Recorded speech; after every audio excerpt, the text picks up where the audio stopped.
세상을 인성적 측면에서 볼 때 지혜로운 자와 자만한 자로 나눌 수 있습니다. 그런데 놀라운 사실은 자만한 사람들은 자신이 지혜롭다고 생각한다는 것입니다. 지혜로운 사람은 자신이 지혜롭지 못하다고 생각한다는 것이죠. 그래서 자만한 사람이 자만해진 이유는 자신이 지혜롭다고 생각하기 때문이고요.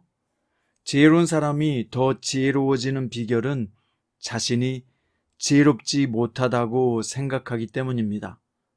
이런 점에서 볼 때 지혜와 자만은 서로 다르면서도 서로 밀접하게 연관되어 있습니다.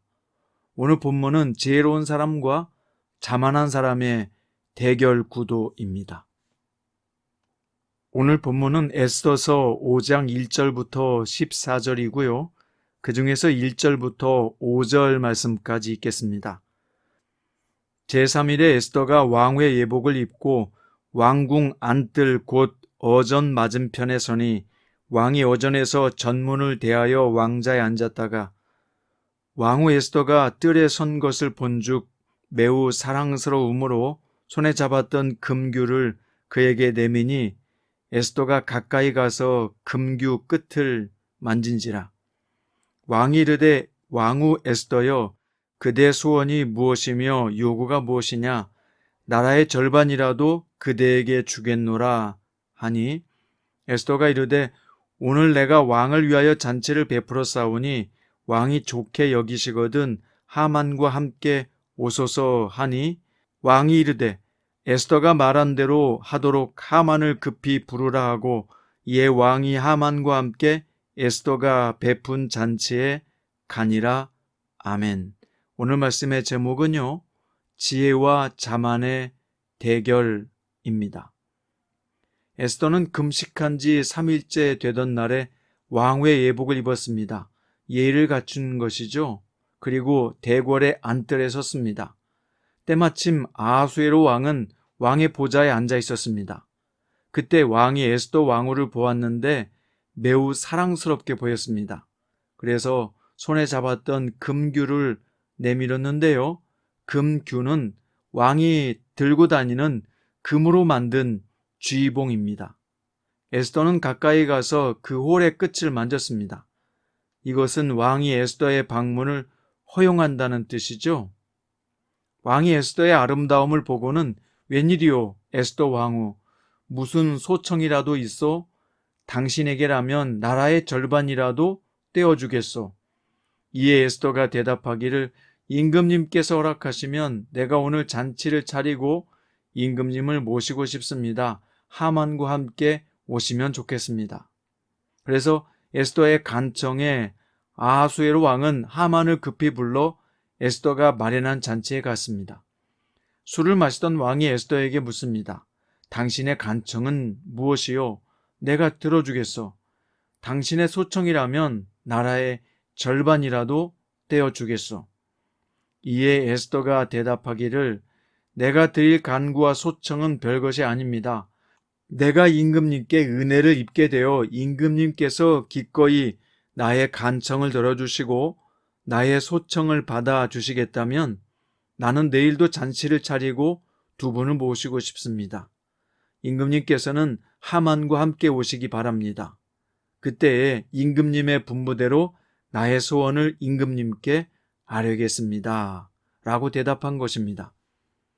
이렇게 황후에게까지 초대를 받았던 하만은요, 마음이 기뻐서 즐겁게 대궐문을 나섰습니다.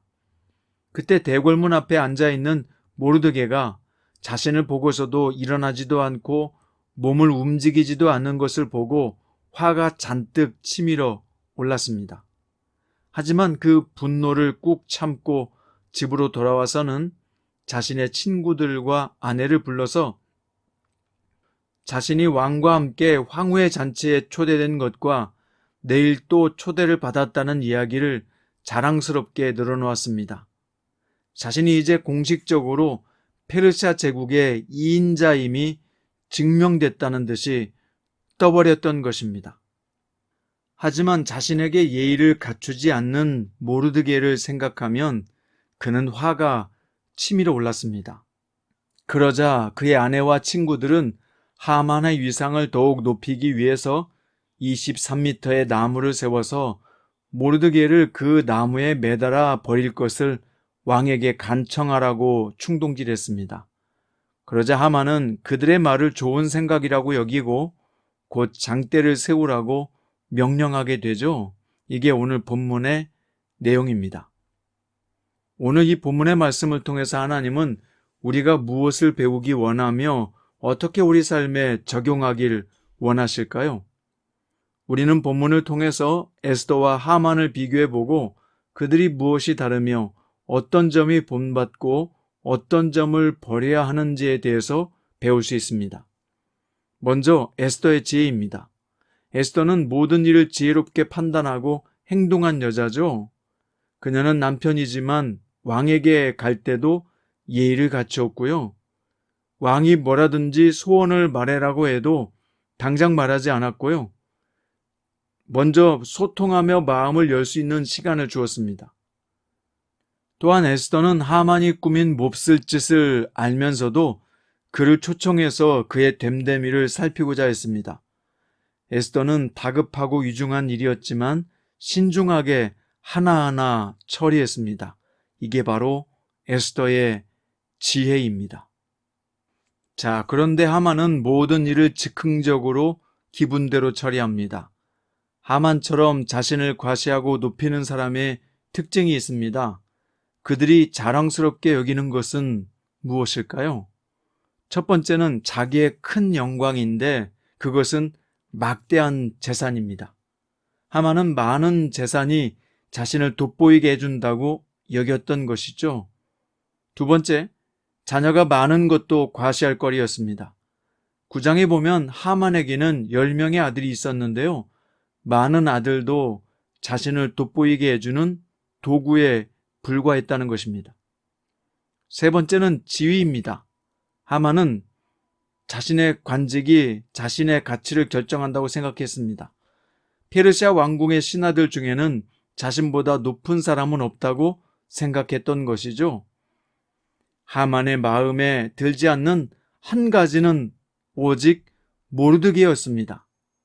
자신은 모르드게와 비교하면 비교할 수 없을 정도로 높고 큰 사람이죠.